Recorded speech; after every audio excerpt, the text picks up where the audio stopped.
Hello good morning everybody student, आप सबका स्वागत है सिद्ध अकेडमी पर। आज हम स्टार्ट कर रहे हैं बेटा ग्रुप्स के क्वेश्चन आंसर। अब पहले क्वेश्चन आंसर करेंगे बेटा 20-25, फिर बाद में इसके बाद 1 बाय 1 थ्योरम करेंगे। ठीक है, तो यहाँ देखते हैं हम बेटा पहला क्वेश्चन किस प्रकार कह रहा है हमें। ठीक है, तो कह रहा है the proof that the set of the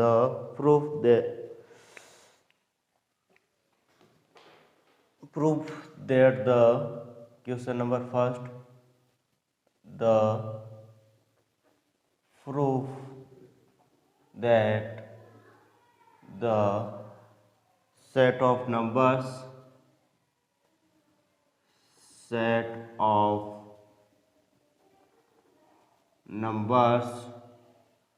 of the from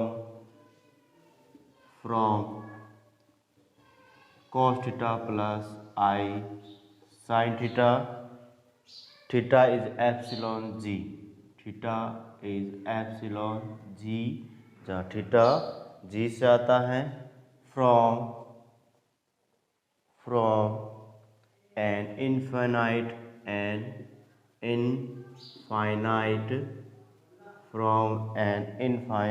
abelian group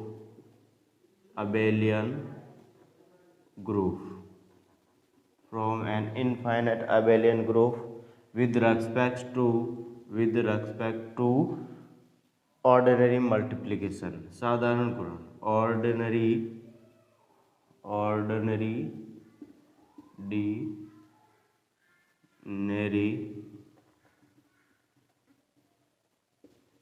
multiplication। ठीक, देखो यहाँ पे क्वेश्चन कह रहा हमें proof that the set of numbers of cos theta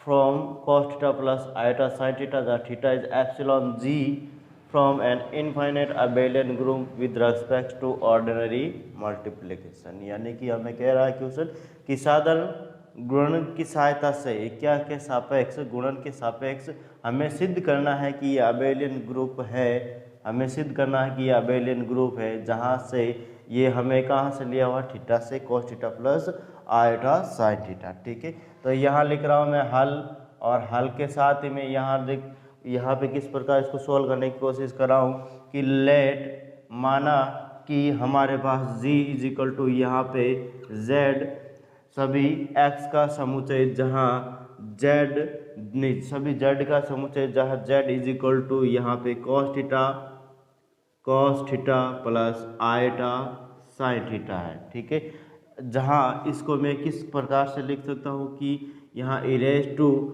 iota theta के रूप में लिख सकता हूँ, और theta is epsilon G, theta is epsilon G. ठीक है, आगे समझ आ गया बेटा। आगे नेक्स्ट देखते हैं हम क्वेश्चन को मैं कि माना यहाँ पे मैं ले लेता हूँ।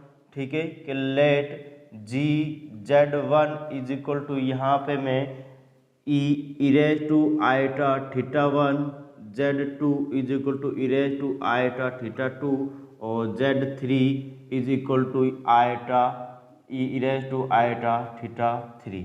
ठीक है, आगे समझ गया। वेर थीटा 1, थीटा 2 और थीटा 3, वेर थीटा 1, थीटा 2 और थीटा 3 इज एप्सिलॉन जी। ये कहाँ से आते हैं बेटा, ग्रुप से आते हैं। बी एनी 3 एलिमेंट्स ऑफ जी, यहाँ पे मैं लिख देता हूँ बी एनी 3 एलिमेंट्स ऑफ जी, जो क्या है, कोई 3 है एलिमेंट्स अभी है, जो कहाँ से आते हैं, जी से आते हैं बेटा। ठीक है, सबसे पहले बेटा है क्लोजर लो, फिर बाद में एसोसिएटिव लो, फिर आइडेंटिटी, फिर इनवर्स, और फिर बाद में अबेलियन ग्रुप। यानी कि ये सारे के सारे अगर 1 to 4 तक अगर हमारे पास प्रूफ होते हैं तो ये ग्रुप है, और 5/5 भी अगर हमारे पास कम्यूटेटिव लो या फिर अबेलियन ग्रुप अगर सॉल्व होता है तो यहाँ पे अबेली या इनफाइनाइट अबेली होगा। ठीक है, आगे समझ गया। नेक्स्ट देखो यहाँ पे G1 किसकी बात कर रहा हूँ बेटा, मैं G1 की बात कर रहा हूँ। G1 क्लोजर लॉ होता है, क्या कहते हैं हिंदी में, समवर्त नियम कहते हैं। क्लोजर लॉ, क्लोजर लॉ जिसे हिंदी में क्या कहते हैं, समवर्त नियम, समवर्त नियम। और समवर्त नियम किस प्रकार होता है, देखो यहाँ पे समवर्त नियम के बारे में लिख रहा हूँ कि प्रत्येक जो Z1 है और Z2 है इज एप्सिलॉन जी, Z1 और Z2 is epsilon ji. Then यहाँ पे मैं अगर हमें किसकी सहायता करनी है, किसकी सहायता, किसके रेस्पेक्ट में करना है हमें इसको, मल्टीप्लिकेशन के, तो यहाँ लिख रहा हूँ बेटा मैं Z1 dot Z2 is epsilon या इज इक्वल टू, यहाँ पे लिख देता हूँ e raise iota theta 1 e raise iota theta 2 is equal to, यहाँ पे e raise iota theta 1 plus theta 2 is also epsilon ji.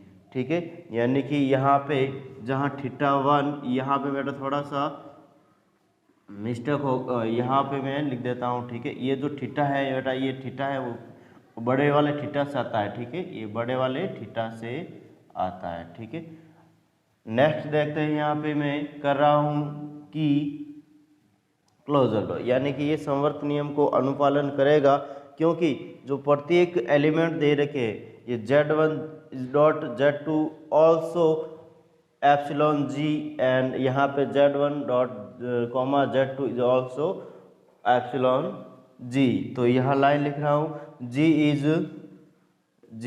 Is closed with respect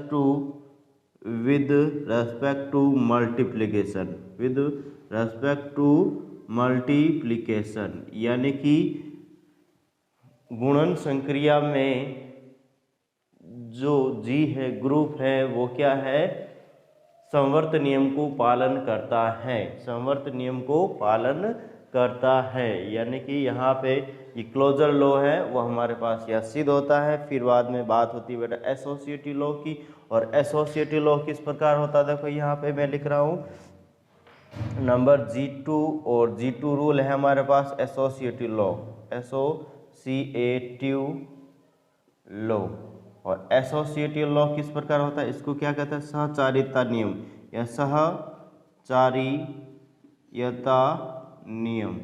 ठीक है, और सहचारिता का नियम किस प्रकार होता है कि यदि मैं 3 एलिमेंट लेता हूँ और प्रत्येक एलिमेंट कहाँ से आता है, प्रत्येक एलिमेंट G से या ग्रुप से आता है, Z1 Z2 और Z3 इज एप्सिलॉन जी।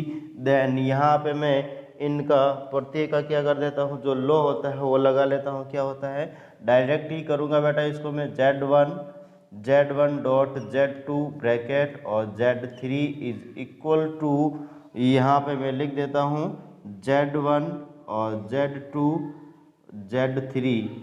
ठीक है, और यहाँ पे मैं आगे बात करना चाहता हूँ कि ऑल्सो Z1, ये जो सॉल्यूशन आएगा दोनों तरफ इक्वल आएगा, क्या आएगा, इक्वल आएगा, तो यही एसोसिएटिव लॉ को क्या करेगा, अनुपालन करेगा। ठीक है, तो ये एसोसिएटिव लॉ को क्या करेगा, अनुपालन करेगा। तो यहाँ पे लिख देता हूँ G associative law with respect to multiplication, तो यहाँ लिख देता हूँ मैं। आगे नेक्स्ट इसको मैं आगे सॉल्व नहीं कर रहा हूँ, G is associative law with respect to multiplication, ठीक है, विद रेस्पेक्ट टू मल्टीप्लिकेशन। आगे नेक्स्ट में बता रहा हूँ बेटा मैं आइडेंटिटी, और आइडेंटिटी किस प्रकार करेंगे, देखो यहाँ पे आइडेंटिटी के लिए मैंने रूल बताया था किस प्रकार होता है ये G3 और G3 इज इक्वल टू, यहाँ पे मैं बात करना चाहता हूँ G3 के बारे में आइडेंटिटी, और आइडेंटिटी क्यों हिंदी में क्या कहते हैं बेटा, तत्समक अवयवी या तत्समक अवयवी का क्या होता है, अस्तित्व। ठीक है, आइडेंटिटी लॉ जिसे हम क्या कहते हैं, तत्समक नियम। ठीक है, और तत्समक नियम किस प्रकार होता है कि यदि यहाँ पे लिखना चाहता हूँ प्रत्येक Z1 Z is equal to e raise to iota theta, जहाँ एग्जिस्टेंस है, जहाँ विद्यमान है, जहाँ E इज इक्वल टू क्या होना चाहिए बेटा, 1 होना चाहिए। किस प्रकार होगा, तो यहाँ पे मैं देखना चाहता हूँ, तो यहाँ पे अगर मैं इरेज टू पावर आइटा 0 कर देता हूँ, आइटा और 0 को मल्टीपल करने पर 0 ही आता है, और किसी भी नंबर या किसी भी एलिमेंट या किसी भी वेरिएबल नंबर्स का पावर 0 हमेशा क्या होता है, 1 ही होता है। क्या होता है बेटा, 1 ही होता है। तो यहाँ पे ये 1 आ जाएगा। देन यहाँ पे मैं जो ये भी कहाँ से आता बेटा, ग्रुप से ही आएगा। ये भी कहाँ से आएगा, ग्रुप से ही आएगा। नेक्स्ट देखता हूँ यहाँ पे मैं कि यहाँ पे ये जो नियम होता है e raise to iota theta dot e raise to iota 0 is equal to, यहाँ पे मैं लिख देता हूँ e raise to iota 0 is equal to iota theta is equal to, यहाँ पे e raise to iota 0 dot e raise to iota theta.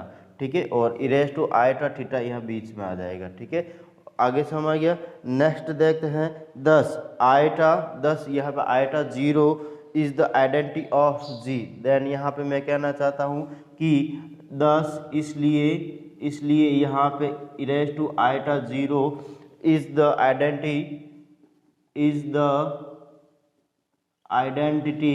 Identity of G, यानी कि तस्मक अवयव का अस्तित्व होगा इसमें। और क्यों होगा, क्योंकि प्रत्येक जेड जो कहाँ से आता है, जी से आता है। यहाँ पे इज इरेज टू थीटा, और जहाँ एग्जिस्टेंस या जहाँ विद्यमान है ई इज इक्वल टू 1, और ई इज इक्वल टू 1 कैसा है कि इरेज टू आइटा 0 किया मैंने, और 0 को किसी भी नंबर या एलिमेंट या वेरिएबल के ऊपर 0 होता है पावर, तो यहाँ 1 आता है। तो यहाँ पे 1 आ गया। जहाँ ये जी से आता है तो मैंने यहाँ पे क्या किया बेटा, e raise to iota theta dot e raise to iota 0 is equal to यहाँ पे e raise to iota theta is equal to e raise to iota 0 e raise to iota theta. Thus e raise to iota 0 is the identity of G. इसलिए यहाँ पे जो e raise to iota 0 है वो क्या है, तस्मक अवयव को अनुपालन करेगा ग्रुप में। ठीक है, यहाँ तक था बेटा G3, और आगे मैं बताना चाह रहा हूँ G4 के बारे में, और फिर बाद में G5 के बारे में और G6 के बारे में। तो यहाँ पे हमारे पास थोड़ी जगह की रिक्वायरमेंट है। ठीक है, तो मैं ऊपर से मिटाना चाह रहा हूँ। ठीक है, यहाँ से ऊपर से मिटा रहा हूँ मैं। तो देखते हैं यहाँ पे किस प्रकार इसको मैं मिटाने की कोशिश कर रहा हूँ। G1 को मिटा देता हूँ, और G1 जो रूल है वो भी मिटा देता हूँ। ठीक है, अगर इसमें अभी तक किसी भी प्रकार की प्रॉब्लम है तो मुझे बता सकते हो बेटा।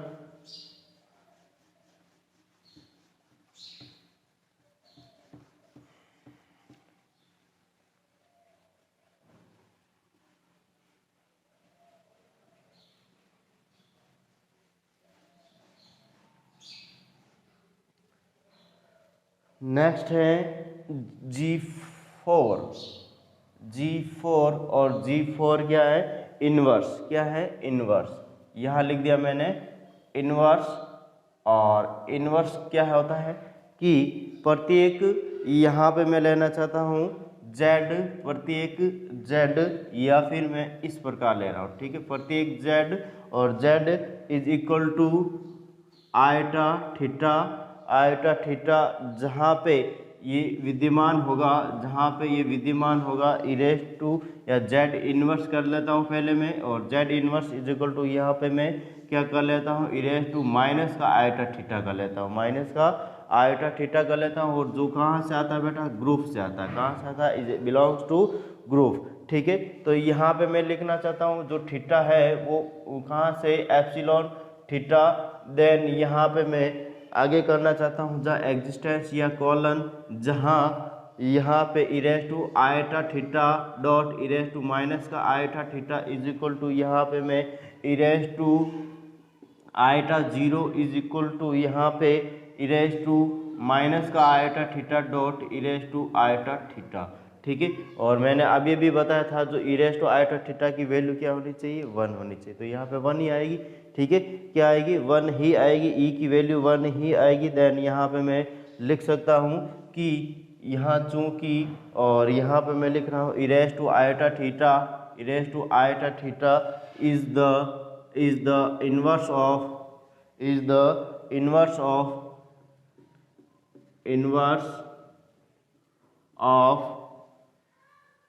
E raise to iota theta in G, यानी कि मैं यहाँ पे कहना चाहूँ कि प्रतिलोम है, इन्वर्स का मतलब हिंदी में क्या कहते हैं, प्रतिलोम, यानी कि e टू माइनस का i theta is the inverse of the iota theta in G. Group में iota e to iota theta का प्रतिलोम कौन सा है बेटा, यहाँ पे e टू माइनस का आयटा थीटा है, e टू माइनस का आई थीटा, यानी कि जो e टू आयटा थीटा का जो प्रतिलोम है e टू माइनस का आयटा थीटा है, क्योंकि यहाँ पे हमें 1 वैल्यू निकाल के दे रहा है e टू आयटा 0, और ये 0 कब आया, जब इसमें मैं e to iota theta dot e to minus का आयटा थीटा डॉट किया मैंने, ठीक है। तो ये प्लस ये आपस में जुड़ेंगे तो ये आपस में कैंसिल आउट हो जाएंगे, तो e टू पावर आयटा 0 आ जाएगा और यहाँ पे इसकी वैल्यू 1 आ जाएगी। तो यहाँ पे मैं कह सकता हूँ कि ग्रुप में यहाँ पे जो दे रखा है e टू आयटा थीटा या फिर cos theta plus eta sine theta का प्रतिलोम, जो प्रतिलोम अवयवी दे रखा उसका अस्तित्व होगा, ठीक है। फिर नेक्स्ट बात कर रहा हूँ मैं G5 की, किसकी बात कर रहा हूँ मैं, G5 की। और G5 रूल किस प्रकार है, देखो यहाँ पे G5 रूल है बेटा अबेलियन, G इज अबेलियन, यानी 4 तक हमारे पास रूल कंफर्म हो रहे हैं। तो यहाँ लिख रहा हूँ मैं G is abelian, G is abelian, G अबेली है, यहाँ लिख देता हूँ मैं G अबेली है, अबेली है, G ई अबेली है, ठीक है। किस प्रकार है अबेली, कि यहाँ पे अबेली को हम दूसरी भाषा में क्रम विनिमय या कम्यूटेटिव लॉ भी कहते हैं, ठीक है। तो यहाँ पे मैं प्रत्येक Z1 यहाँ लिख रहा हूँ मैं, प्रत्येक जो Z1 और Z2 है, Z1 और Z2 है वो कहाँ से आता है बेटा, यहाँ पे G से आता है। देन अगर मैं यहाँ पे मैं Z1 dot Z2 is equal to Z2 dot Z1 कर लेता हूँ, यानी क्रम का विनिमय कर लेता हूँ, तो इस प्रकार से ये क्या होगा बेटा, बराबर होगा। तो यहाँ लिख देता हूँ मैं LHS और left hand side is equal to, यहाँ पे क्या लेते हैं, यहाँ पे मैं लिखना चाहूँ तो क्या आ जाएगा, e to iota theta one dot e to iota theta 2 is equal to e to iota theta 1 plus theta 2, और यहाँ पे मैं आगे लिखना चाहता हूँ e to iota theta 2 dot e to iota theta 1, ठीक है। और जो इनको सॉल्व करेंगे तो ये बीच वाली चीज़ आएगी, यहाँ पे प्रत्येक के बीच इक्वल का साइन लगा हुआ है, यानी कि इक्वल ही आएगी, ठीक है। देन यहाँ पे मैं आगे लिख देता हूँ RHS, यानी लेफ्ट हैंड साइड बराबर राइट हैंड साइड होगा, लेफ्ट हैंड साइड बराबर राइट हैंड साइड होगा। Then G6, G contains infinite elements, G हैं, G में अनंत अवयवी हैं, by G1 to G6 in dot या ordinary multiplication form an infinite abelian. तो यहाँ मैं लिख लेता हूँ कि G6 रूल में क्या लिख रहा हूँ, G6 रूल में मैं लिख रहा हूँ कि यहाँ पे G या group contains infinite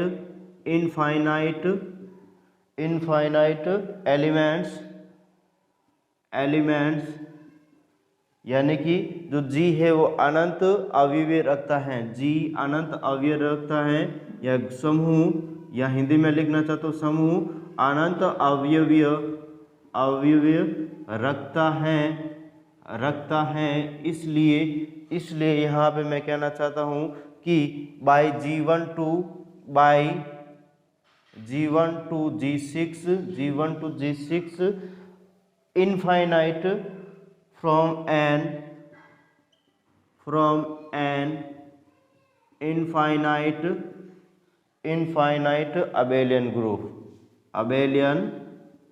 infinite abelian group, ठीक है। और यहाँ पे ये क्या होता है, हैंस प्रूफ आंसर होता है, ठीक है।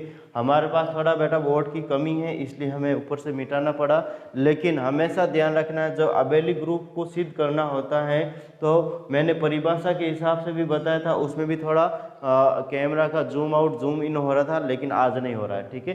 देखो यहाँ पे जब अबेली ग्रुप सिद्ध करना होता है तो G1 टू G6 या G5 तक तो हमें चलना ही पड़ता है, और G5 तक हमारे सारे के सारे लॉ फॉलो होते हैं या अनुपालन होते हैं, तो वो अबेली ग्रुप होते हैं। क्या होते हैं, अबेली ग्रुप होते हैं। और जितने भी क्वेश्चन कराएंगे अलग अलग कंडीशन के बेस पे होंगे, लेकिन करना उसमें यही पड़ेगा, करना उसमें G1 टू, पहले G1 है वो है क्लोजर लॉ, फिर बाद में है हमारे पास एसोसिएटिव लॉ, फिर बाद में है हमारा आइडेंटिटी लॉ, फिर है इन्वर्स लॉ, और फिर बाद में है G is abelian commutative law, abelian law या कम्यूटेटिव लो। तो यहाँ पे यहाँ तक अगर सॉल्व होता है तो हमारे पास ये क्या होता है बेटा, G6 जो रूल लिखा है मैंने, G कंटेंस इनफाइनाइट अबेलियन, यानी कि इसकी जो इनमें जो सारे के सारे जो विशेषताएं थी G1 टू G5 तक, वो की उसका एक्सप्लेनेशन है, क्या है, निष्कर्ष है, यहाँ पे कह सकते हैं संक्षेप में कि G कंटेंस इनफाइनाइट एलिमेंट्स समूह अविव्य समूह अनंत अविव्य रखता है। यहाँ लिख देना बेटा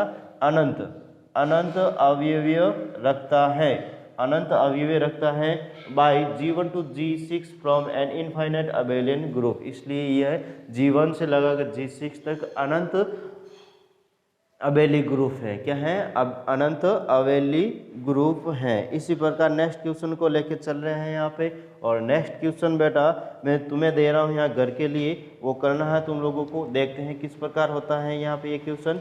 जो इम्पोर्टेंट क्वेश्चन होते हैं, वो एग्जाम में आने लायक होते हैं, वो वाले क्वेश्चन करा रहा हूँ बेटा, ठीक है। क्वेश्चन नंबर सेकेंड जो तुम्हारे घर के लिए, ठीक है, अभी तुम बैठ के करना है इसको, ठीक है। क्वेश्चन नंबर सेकेंड और HW लिख देता हूँ, ठीक है। और यहाँ पे लिख देता हूँ let G is equal to सभी x का समुच्चय जहाँ x is equal to a plus iota b, ठीक है। और a और b epsilon z, then proof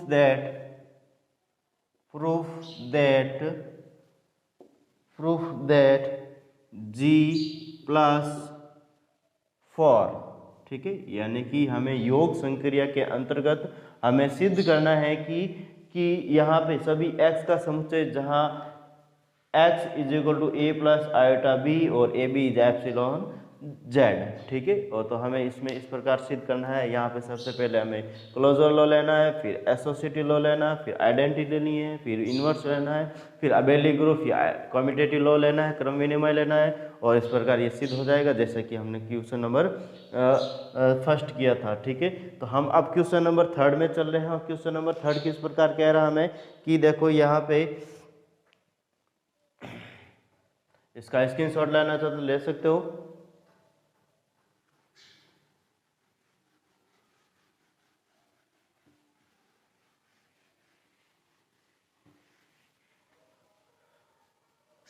question number second third, और क्वेश्चन नंबर थर्ड कह रहा है let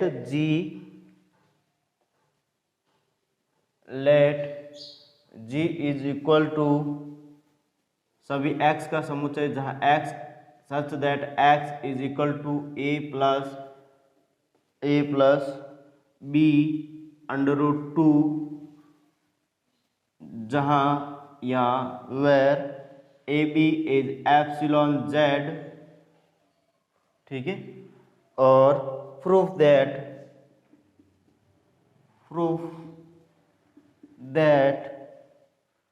G plus from an infinite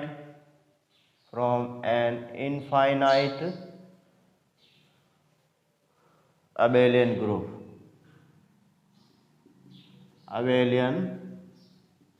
group, ठीक है।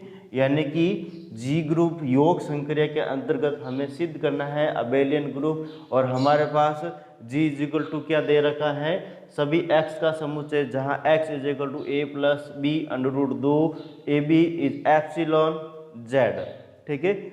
आगे समा गया। जैसे हमने अभी मैंने घर के लिए क्वेश्चन दिया था, वैसा का वैसा ये भी क्वेश्चन है बेटा। यानी कि अगर ये हो जाएगा तो वो भी हो जाएगा, ठीक है। तो यहाँ पे लिख रहा हूँ मैं आंसर, और आंसर के साथ मैं स्टार्ट करना चाह रहा हूँ ये क्वेश्चन का आंसर, ठीक है। और यहाँ लिख रहा हूँ मैं लेट और x1 इज इक्वल टू, यहाँ पे लिया बेटा मैंने a1 plus b1 under root 2, x2 is equal to यहाँ पे a2 plus b2 under root 2, और x3 इज इक्वल टू यहाँ पे लिया मैंने a3 plus b under root 2, ठीक है। और सारे के सारे बेटा कहाँ से आते हैं बेटा, G से आते हैं, ठीक है। तो बी एनी 3 एलिमेंट्स, यहाँ पे लिख रहा हूँ be any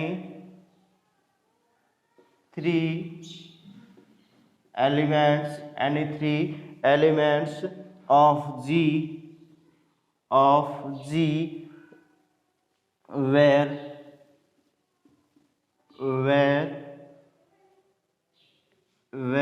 A1 B1 A2 B2 A3 B3 ये सारे के सारे कहाँ से आते हैं बेटा, सारे के सारे Z से आते हैं। कहाँ से आते हैं, Z से आते हैं। तो सबसे पहले बेटा वो का वो तरीका है, पहले क्लोजर लॉ लेते हैं। तो यहाँ पे ले रहा हूँ मैं क्लोजर लॉ, जैसे हिंदी में क्या कहता है, समवर्त नियम।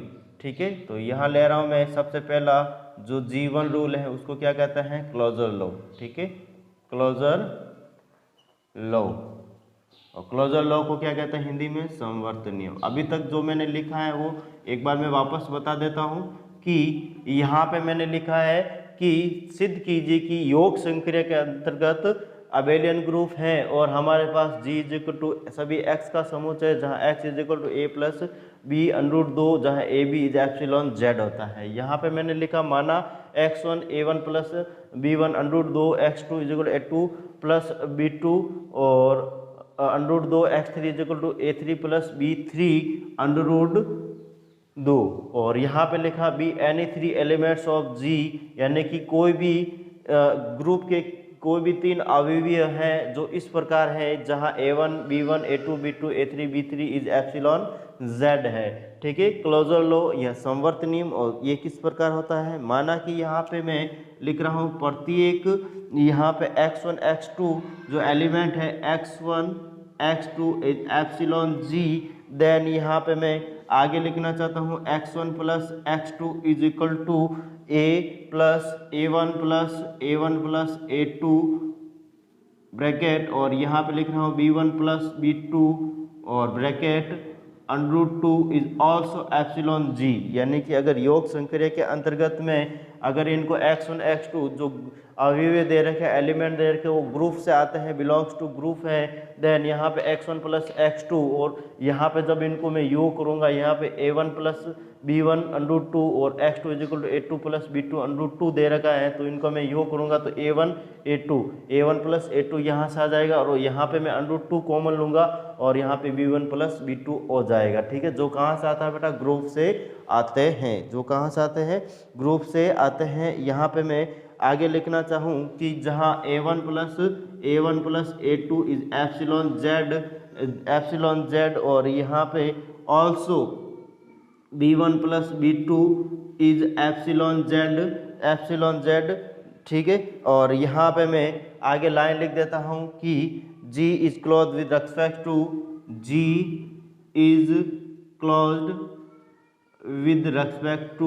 Respect two plus.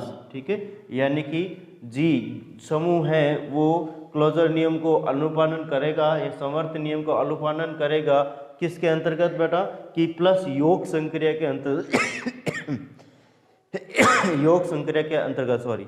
ठीक है, अब आगे देखते हैं बेटा एसोसिएटिव लॉ, और एसोसिएटिव लॉ किस प्रकार होता है, यहाँ पे लिख रहा हूँ मैं G2, और G2 है बेटा एसोसिएटिव लॉ। ठीक है, और एसोसिएटिव लॉ किस प्रकार होता है, सहचार्यता, जिसे हम हिंदी में क्या कहते हैं, सहचार्यता। और सहचार्यता को मैं अगर लिखना चाहता हूँ सहचार्यता को कि प्रत्येक जो एक एलिमेंट दे रखे हैं x1 x2 x3 is epsilon G, then यहाँ पे मैं आगे लिखना चाहता हूँ तो x1 plus x2 plus x3 is equal to x1 plus x2 plus x3। ठीक है, यानी ये क्या होंगे बेटा, इक्वल होंगे, यानी इसको मैं आगे करने की जरूरत ही नहीं है। यहाँ पे अगर मैं इसको करना भी चाहता हूँ तो a1 plus a2 plus a3 plus bracket और b1 plus b2 plus b3 bracket √2 हो जाएगा। इधर भी एक ऐसा कैसा है, दोनों हमेशा इक्वल ही आएंगे। यहाँ पे देखने से पता चल रहा है बेटा, यहाँ पे x1 की वैल्यू x2 की वैल्यू x3 की वैल्यू दे रखी है, तो इस प्रकार ये दोनों हमेशा बराबर ही होते हैं। तो यहाँ पे मैं सहचार्यता का नियम हमेशा पालन होता है किसमें, इस जो ग्रुप दे रखा, जो समुच्चय दे रखा, जो सेट दे रखा है इसमें।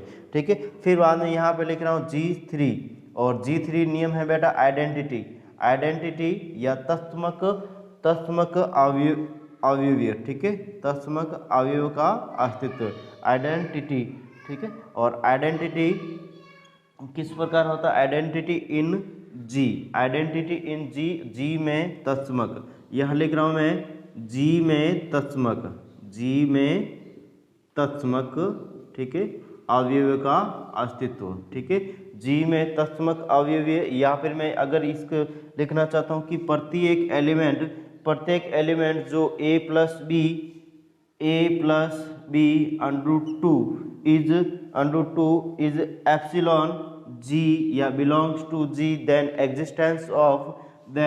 Existence of E is equal to 0 plus 0 √2, इस प्रकार लिख सकता हूँ मैं कि, और यहाँ पे मैं लिखना चाहूँ एप्सिलॉन जी, ये भी कहाँ से आता है बेटा? जी से ही आता है। तो यहाँ पे मैं लिख देता हूँ कि a प्लस बी √2 प्लस, यहाँ पे मैं लिख देता हूँ 0 प्लस 0 √2 इज इक्वल टू, यहाँ पे मैं a प्लस बी √2 और इज इक्वल टू, यहाँ पे मैं लिखना चाहता हूँ 0 प्लस 0 √2 प्लस यहाँ पे a प्लस बी √2, ठीक है।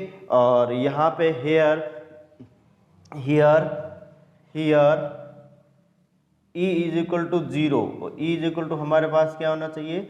0 होगा बेटा। यहाँ पे 0 किस प्रकार होगा? यहाँ पे यानी कि हमने A को 0 लिया और B को 0 लिया √2, ठीक है। E is equal to 0, multiplication में E इज इक्वल टू क्या होता है? हमेशा 0 होता है। और यहाँ योग में या नहीं, ठीक है, जिस प्रकार से हमें कह रहा है योग में हमेशा E इज इक्वल टू 0 होता है और मल्टीप्लिकेशन में 1 होता है, ठीक है।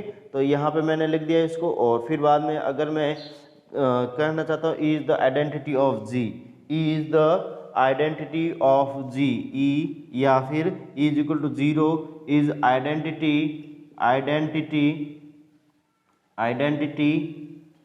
Of G, is the identity of G, ठीक है। यानी कि योग में योग संक्रिया के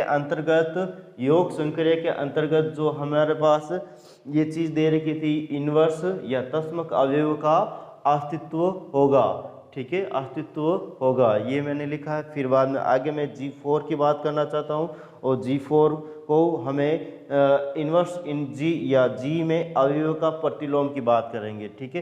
तो ये किस प्रकार होता है? देखो यहाँ पे G4 और G4 के बारे में मैं लिखना चाहता हूँ कि इन्वर्स इन जी या जी समूह में अवयव का प्रतिलोम, समूह में अवयव का प्रतिलोम, ठीक है, ये प्रतिलोम की बात करेंगे, ठीक है। और किस प्रकार होगा ये प्रतिलोम? देखो यहाँ पे कि मैं यहाँ ले रहा हूँ प्रत्येक एलिमेंट्स यहाँ पे ले लिया, प्रत्येक एलिमेंट्स या प्रत्येक अवयव x is equal to a plus B √2। और यहाँ पे हमें पता है बेटा कि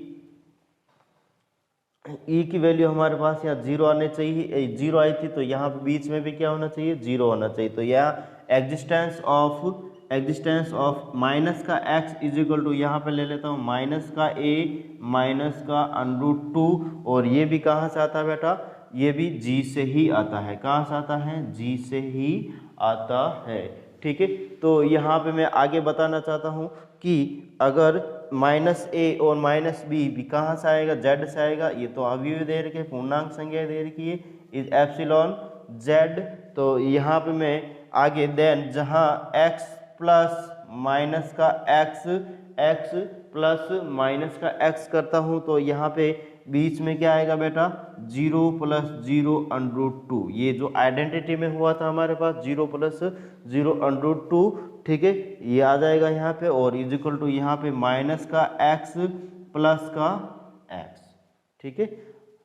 अब तो यहाँ पे हमें इसमें देखने से पता चल रहा है E इज इक्वल टू 0 आ रहा है, ठीक है, E इज इक्वल टू 0 आ रहा है। तो यहाँ पे हो जाएगा बेटा हमारे पास -a plus -b √2 is inverse of a plus b √2 in G, ठीक है।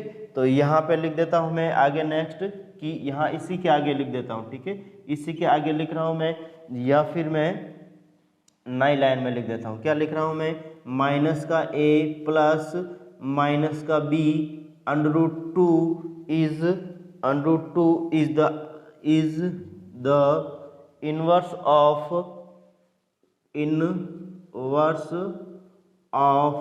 a plus b √2 in g, यानी कि जो ग्रुप में या समूह में a प्लस b √2 का जो प्रतिलोम है वो -a प्लस -b √2 होगा। आगे समझ गया? इसलिए ये ग्रुप में या समूह में जो दिया गया समुच्चय है उसका प्रतिलोम का अस्तित्व होता है या पालन होता है। ठीक है, आगे नेक्स्ट मैं बता रहा हूँ बेटा, मैं ऊपर वाली चीज़ें थोड़ी सी मिटा रहा हूँ यहाँ से और फिर बाद में इसको आगे करते हैं।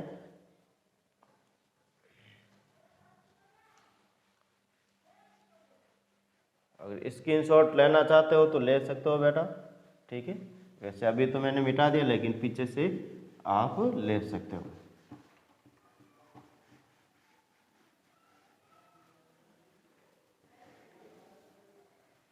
एक दो दिन में बोर्ड का एडजस्टमेंट कर लेंगे हम, फिर बाद में हम पूरा का पूरा लिखे एक बार समझा देंगे। ठीक है, तो यहाँ पे लिख रहा हूँ G5। क्या लिख रहा हूँ मैं? G5। और G5 रूल क्या है कि कॉम्यूटेटिव लॉ, क्रम विनिमयता का नियम, कॉम्यूटेटिव लॉ या क्रम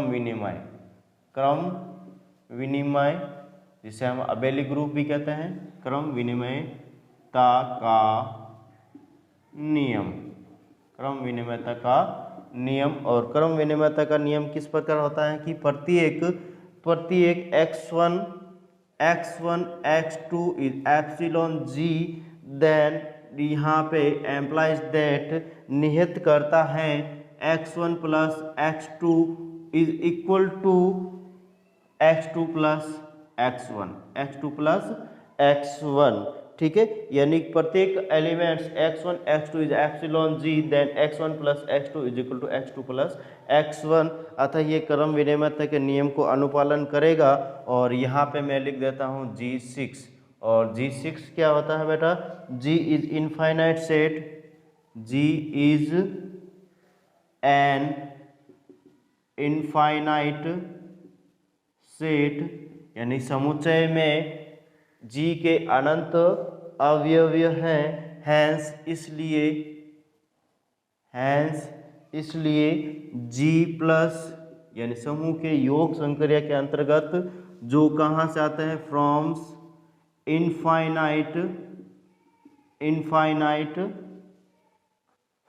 अबेलियन ग्रुप। इसलिए ये बेटा अबेलियन ग्रुप होगा या अबेली ग्रुप होगा। हैंस प्रूफ यहाँ लिख देते हैं, हैंस प्रूफ। ठीक है, आंसर। अगर इस क्वेश्चन में किसी भी प्रकार का डाउट है तो हमें बता सकते हो। ठीक है, और आज के लिए बस इतना ही। कल जो हमने एक क्वेश्चन दिया था वो उसका मुझे कमेंट करके बताओगे बेटा किसके किसके हो गए। ठीक है, और नेक्स्ट क्वेश्चन की बात करेंगे 4th, 5th, 6th। ठीक है, अगर इनमें किसी भी प्रकार का डाउट है तो पूछ सकते हो। अगर पढ़ाने का तरीका अच्छा लग रहा है तो प्लीज़ अपने जो इस चैनल है सिद्ध अकेडमी को शेयर और सब्सक्राइब करो, और आगे से आगे अपने दोस्तों को भी बताते रहो। नज़दीक से नज़दीक या दूर से दूर के दोस्त हैं उनको बताते रहो कि यहाँ पे अशोक सर हैं, वो बहुत ही अच्छा पढ़ा रहे हैं। English medium with Hindi medium में बता रहा हूँ बेटा, लिख इंग्लिश में ही रहा हूँ लेकिन सारा का सारा हिंदी में बता रहा हूँ मैं। ठीक है, तो कर सकते हो इसको। ठीक है, और अच्छा है हमारे पास देखो बेटा, कोई होते हैं एग्ज़ाम होते हैं, हर एक यूनिवर्सिटी में अलग अलग होते हैं। हमें पता है हमारे पास एक टेक्स्ट बुक आती है, वो कौन सी होती है? जैसे मान लो डॉट पब्लिकेशन, 3 डॉट पब्लिकेशन हो गई, 5 साल के पेपर जिसकी मैं बात कर रहा हूँ, 5 साल के पेपर। ठीक है, 5 साल के पेपर, उसको पढ़ के नहीं जाना बेटा। अगर हमें ज्ञान को अर्जित करना है, अगर हमें ज्ञान को अर्जित करना है तो बेटा 5 साल के पेपर को नहीं पढ़ना, हमें डिटेल से पढ़ना है। क्या पढ़ना है? हमें बहुत ज़्यादा गहराई से पढ़ना है। लेकिन अगर तुम लोगों को लगता है कि मुझे तो परसेंटेज बनाना है, लगभग 60-70 बनाने हैं और मुझे 5 साल के पेपर पढ़ के ही जाना है, वहाँ से मेरे बन जाएंगे, पास हो जाऊँगा मैं, ठीक है। तो बेटा यहाँ पे तुम परसेंटेज बना लोगे लेकिन ज्ञान की प्राप्ति नहीं कर पाओगे। इसलिए जो भी करते हो अपने दिल से, मन से करो, जिससे कि हमें ज्ञान की प्राप्ति हो। अंदर जो लिखा हो उसके बारे में रट के चले जाओगे 5 साल के पेपर, लेकिन पास हो जाओगे, पास होने के लायक नंबर आ जाएंगे, लेकिन तुम्हें ज्ञान की प्राप्ति नहीं होगी। अगर तुम डिटेल से पढ़ोगे तो आगे आने वाले जो सेशंस होंगे, कॉम्पिटिशन्स के सेशन होगा या फिर कोई भी चीज़ होगी, उसमें ये बहुत ही ज़्यादा काम आने वाली चीज़ें होती है, ठीक है। आज के लिए बस इतना ही। थैंक यू, धन्यवाद।